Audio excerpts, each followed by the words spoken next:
लेकिन तारिर साहब, आप इनका जो चैलेंज है कि कल सुबह आप कोर्ट में जाइए और वहाँ ये सबूत जमा करवाइए। आप ये जो पब्लिश रिपोर्ट्स दे रहे हैं तो सुबह अदालत में लेके जाइए।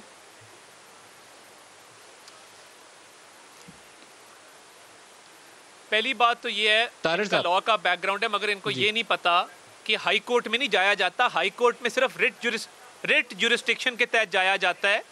कोई तहकीकाती इदारा, FIA, नैब, एंटी करप्शन, पुलिस, उसकी FIR के तहत आप कोर्टों में जाते हैं, ट्रायल कोर्टों में। पनामा किस तरह हुआ था? पनामा इस तरह हुआ था कि हमने सुप्रीम कोर्ट को ख़त लिखा था वज़ीर आज़म नवाज शरीफ ने, और उनकी जुरिस्डिक्शन एक्सेप्ट की थी वॉलंटरीली। मैं अली मोहम्मद खान साहब, मिनिस्टर फॉर पार्लियामेंट्री अफेयर्स, को पूरी पाकिस्तानी कौम के सामने और नदीम मलिक साहब और पलवशा खान साहिबा को गवाह बना के ये चैलेंज करता हूँ, सिर्फ रिंग रोड के मामले पे एक लेटर सुप्रीम कोर्ट को लिखें। मैं मुद्दई बनूंगा अपनी पार्टी की तरफ से। इमरान खान साहब आज लेटर लिखें और कहें कि रिंग रोड की शफाफ और अच्छे तरीके से तहकीकात की जाएं। मैं मुद्दई बनता हूं, मैं जाता हूं कोर्ट के अंदर। बोलें लेटर लिखेंगे आप? क़यामत का दिन आ जाएगा नदीम मलिक साहब, ये कभी लेटर नहीं लिखेंगे। इन्होंने डाका डाला हुआ है, इन्होंने चोरी की हुई है। और जहां तक सवाल है मियां मोहम्मद नवाज शरीफ का, ये कोई स्टेज शो तो है। एक आखिरी बात सुन ले, लाहौर का कोई नवाज शरीफ साहब को इन्होंने बाहर भेजा, सुल्तान राय की तरह बढ़ के मारेंगे। वैसे मैंने बड़े वो कला को सुना है, देखा है, लेकिन बढ़ के मारते हुए वो कला को मैंने नहीं देखा। नहीं, बढ़ के नहीं है, बढ़ के ना मारे। अब आपने सवाल किया तो जवाब सुन लें। सुल्तान भाई मेरे उस वक्त आप स्क्रीन पे ही नहीं थे जब पनामा केस था, आप तो अदालत में नजर ही नहीं आते थे। आप गंदी जुगतों पे आ जाते हैं, आपके पास जब जवाब ना हो। आपने सवाल किया है ना तो जवाब सुन लेना। आप सुप्रीम कोर्ट सुल्तान राय ना बने ना, वकील आपको ये जुगत लग रही है। वकील की बात में वजन होना चाहिए, आवाज में गूंज नहीं। पाकिस्तानी अवाम के टैक्स का पैसा जो चला गया, आपका ख्याल है ये बढ़क है?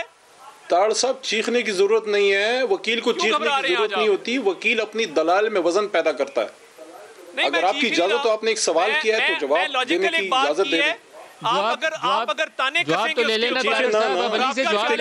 बात है कि शोर ना मचाएं ना, रुक जाए अब, शोर ना मचाएं। आपने सवाल किया, जवाब मेरे से ले लें। फिर पलचा से भी पूछते हैं। ये क्या बात हुई? सुल्तान राय क्या होता है? इनकी जरा बंद करें ना आवाज। अली साहब, नंबर आपको 10/10 मिल गए हैं। कोर्ट में जाएंगे रिंग रोड वाली बीबी दे देंगी नंबर आपको। अली साहब, अच्छा सुन लें। अली साहब जवाब दे दें। अली रिंग रोड पे कोर्ट को लिखेंगे मेरी बात जुडिशल कमीशन के लिए। सर मेरी बात सुन लेना, आप जवाब सुन लेना। आप रिलैक्स हो, आप क्यों बेचैन हो रहे हैं? पनामा का हवाला दिया शरीफ फैमिली के वकील साहब ने। अली भाई की तबीयत ठीक नहीं है। अब मैं इनको रिंग रोड का जवाब दे दे। पार्लियामेंटेरियन तो बात कर नहीं रहे, उनके वकील हैं तो उसी तरह एड्रेस करूंगा ना भाई मेरे। एक पनामा का उन्होंने हवाला दिया और एक रिंग रोड का। पनामा केस जब आया, मियां नवाज शरीफ साहब सुम्मुम बुकमुन, FIA उन्हीं के नीचे था, वही FIA जिसको इमरान खान साहब ने टास्क दिया।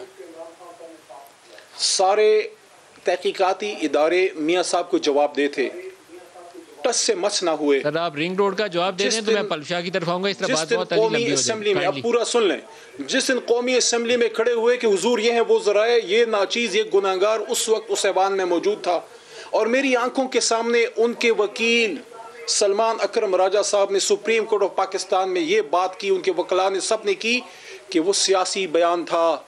इसके बाद कोई इखलाकी जवाब आपका रह जाता है कि सवाल करने का, लेकिन चले फिर भी, चूंकि आप पाकिस्तानी तो हैं, बावजूद इसके कि शरीफ फैमिली के वकील हैं, लेकिन पाकिस्तानी भी हैं, आपका हक है कि अपने वज़ीर आज़म से सवाल करें।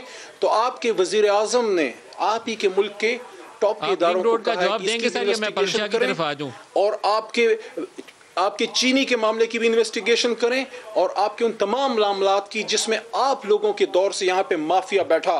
मेरे मुल्क के वज़ीर आज़म में जब अपोजिशन लीडर थी, इखलाकी जरूरत थी कि जब उन पे सवाल उठा तो जाके सुप्रीम कोर्ट में 7-8 महीने अपना जवाब दिया, और आपके लीडर मुल्क से फरार हो गए।